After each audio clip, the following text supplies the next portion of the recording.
a shitty free throw shooter. He missed dunks. He airball free throws.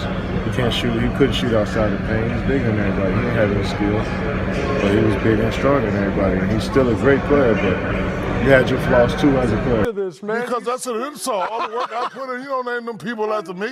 Shaquille O'Neal just flat out shut down Kevin Durant's case for GOAT status, and he didn't even break a sweat doing it. For years now, KD's been pushing the idea that he belongs in the same breath as Michael Jordan and LeBron James.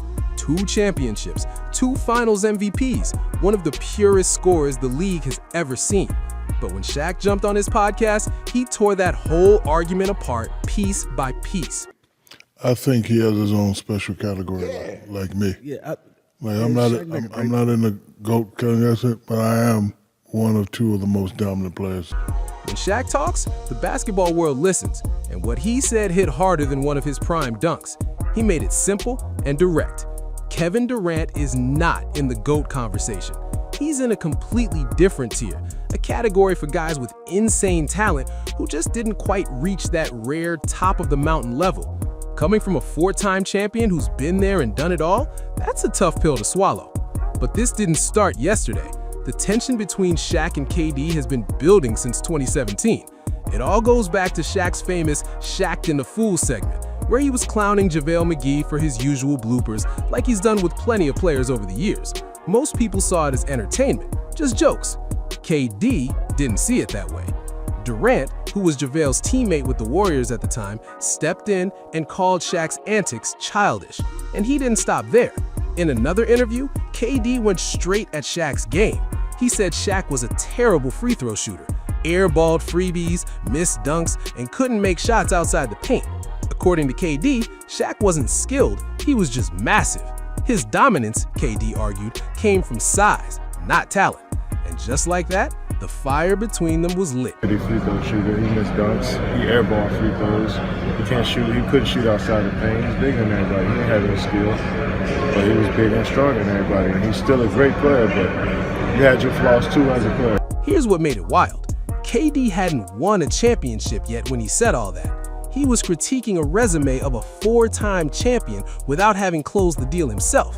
That's not just confidence, that's bold. And Shaq, he wasn't letting it slide, not even close. In an interview with Sports Illustrated, the Diesel delivered one of the coldest lines in their entire feud. He basically told KD, "You're not one of us." O'Neal told Golliver, quote, "He can't talk to me like that. He may think he does and he's sticking up for his teammate. He's a great player, but you ain't in the club yet. You're on the outside in line with Charles Barkley, Karl Malone, and John Stockton. You're not in the club with me and those championship guys. That's why I tweeted him, mind your business." Shaq grouped KD with the greatest players who never won a ring: Charles Barkley, Karl Malone, and John Stockton. All-time legends, Hall of Famers, but at the time, ringless. The message was loud and clear. All that talent, all those scoring titles, you're still not in the championship club. But here's what people miss. Shaq wasn't only talking trash, he was laying down a lesson, showing the generational difference. Back in his early years, Kareem Abdul-Jabbar told young Shaq he wasn't in the club either. And Shaq didn't jump on Twitter. He didn't complain. He didn't blame eras or circumstances. He took it personally, and then he went to work. Kareem said it publicly. The numbers don't mean anything without a championship. So what did Shaq do? He locked in. He dominated. He came back with 4 rings. No tweets, no back and forth. He let the banners do the talking. Now fast forward to KD's era. When Shaq and Barkley questioned the weight of his championships, KD didn't answer on the floor.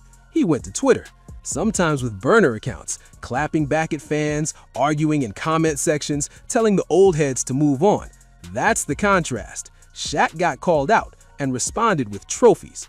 To really understand why this hit so hard, rewind to May 2016. The Oklahoma City Thunder were up 3-1 on the Golden State Warriors in the Western Conference Finals. KD was averaging 30 a night. Russell Westbrook was playing out of his mind. They had just taken down a 67-win Spurs team in the previous round. 1 win from the NBA Finals, and then everything unraveled. Game 5 in OKC, Durant scores 40 on 29 shots. Not enough. Thunder lose by 9. Game 6 in Oakland, KD puts up 29 but shoots 10 for 31. Warriors force a Game 7.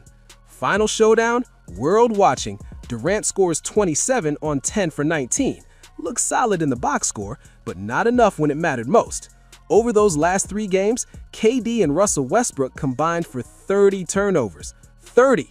They had the defending champs on the ropes and couldn't close.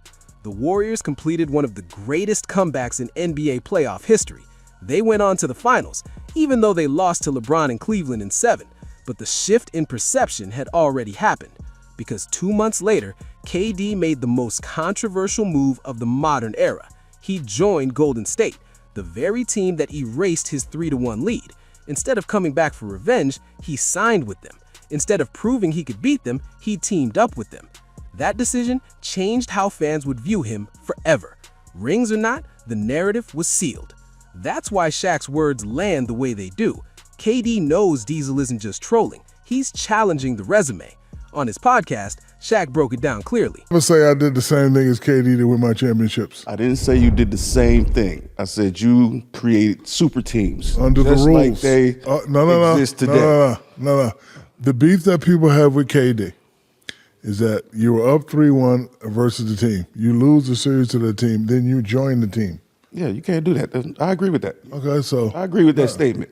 But you can't say that you didn't have super teams. You were surrounded by superstars everywhere you went. But I did it under the rules of the system.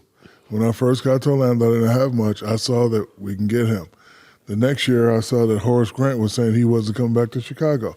I snatched him. You know what I'm saying? So then when I leave, I go to L.A. I see that, Kobe, he's coming, but he's not quite there yet. So give me a B Shaw. Give me a Robert Ory. Give me a Fox. Like, this was all done under the Fox. Yeah, like this was all done under the rule system. It ain't like we played against them and then lost them, and then I said, hey, you want to play with me next year? Nope. That's the line in the sand. Shaq built dynasties. KD joined one. Shaq helped elevate Orlando with Penny Hardaway. Then he went to LA, teamed up with Kobe Bryant, and won 3 straight. Later, he added a 4th ring in Miami with Dwayne Wade. Wherever he went, he was the focal point. He didn't jump on a moving train, he built the engine. Durant? He joined a 73-win team that was already knocking on the door. The bus was already headed to June. He just grabbed a seat. And then, January 2023 happened. KD got a little too confident on Twitter and decided to test the Diesel. After Shaq admitted on TV he wasn't familiar with a Lakers trade target, Durant tweeted, "Shaquille doesn't know ball now." That was enough. Shaq fired back and went straight for him, took shots at the hairline, then delivered the line that stuck, "Respect the bus driver." 4 words, clear message. Shaq sees himself as the one driving championships, KD riding along. Durant's response?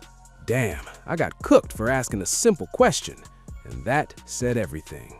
When a legend checks him, he doesn't escalate, he retreats. KD can go back and forth with fans all day, but when true basketball royalty steps in, different energy. And the numbers back it up. With Golden State, 38-10 in the playoffs, 2 titles, 2 finals MVPs, total domination. Everywhere else, 57-50, barely over 500, no championships outside that run. Finals loss in OKC, early exits in Brooklyn, swept by Boston, swept by Minnesota and Phoenix. What does that tell you? With Stephen Curry, Klay Thompson, and Draymond Green sharing the burden, KD looked unstoppable. Without them, elite stats, no hardware. That's the difference between being the guy and riding shotgun. Now, stack that against Shaq. 4 rings, different cities, different co-stars, same outcome. He set the tone, and teams followed. This debate isn't just about jewelry, it's about how you got it. The old heads, Shaq, Barkley, and others believe you beat your rivals, you don't join them. When Jordan couldn't get past the bad boy Pistons, he didn't call them, he came back stronger and buried them. When Shaq couldn't beat the Bulls, he didn't team with Michael, he went west and built his own run. Durant sees it differently. On Bill Simmons' platform, he said the league changed and players have more freedom now. That's true, the league evolved, but the standard for greatness, that hasn't shifted much. Jordan, Kobe, LeBron, different eras, same expectation. Lead the charge. KD keeps telling the old heads to move on, But here's the reality. They help define legacy. They influence Hall of Fame votes. They shape the GOAT debate. And right now, their message is consistent. Kevin Durant isn't in that top-tier circle yet. So where does that leave him? At 36, time matters. Talent was never the issue. Leadership, perception, legacy, that's the unfinished business. Until he proves he can drive the bus from start to finish in June, take the hits, lead through adversity, and still raise the trophy, legends like Shaq, Jordan, and Kobe won't hand him a seat at that table. Durant is on his 4th team now, and that championship window, it's narrowing fast. Shaq didn't soften it. He said straight up, KD belongs in a special category, one of the greatest scorers ever, no debate there, but not in the GOAT conversation. That's the label KD never wanted. He doesn't just want to be known as an elite scorer. He wants his name spoken alongside Jordan and LeBron. He wants his rings weighed the same. He wants the respect that comes with leading a team to the mountaintop as the unquestioned #1. But since leaving Golden State, that validation hasn't followed. 2 first-round sweeps, multiple playoff exits, talented rosters that couldn't finish the job. When the pressure rises, the results haven't matched the resume.